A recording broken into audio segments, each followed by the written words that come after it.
Hirjir Nangmen karjume mana ason rajekime monjir yang ne javir kake sing ve alo do verlo ne lana raje ne sing ve nang do elo kake lana raje ne sing ve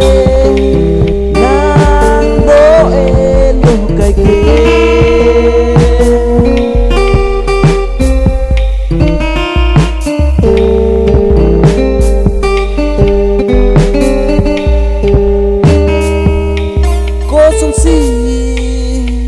teni unji nang phane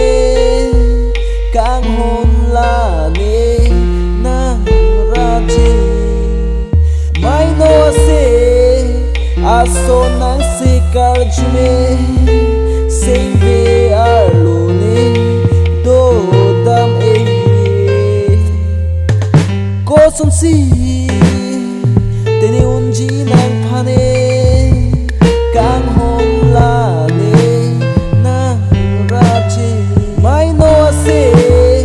ason nang se karjume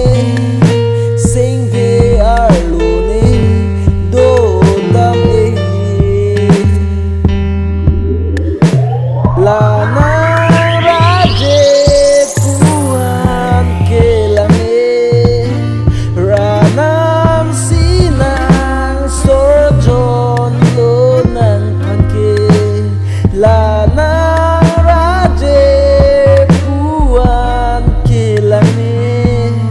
ranam sinang sorjon lo nang panke nang panke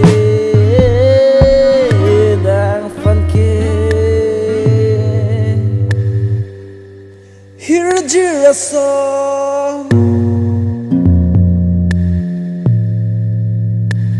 Hirjir Nangmen karjume mana ason rajekime monjir yang ne javir kake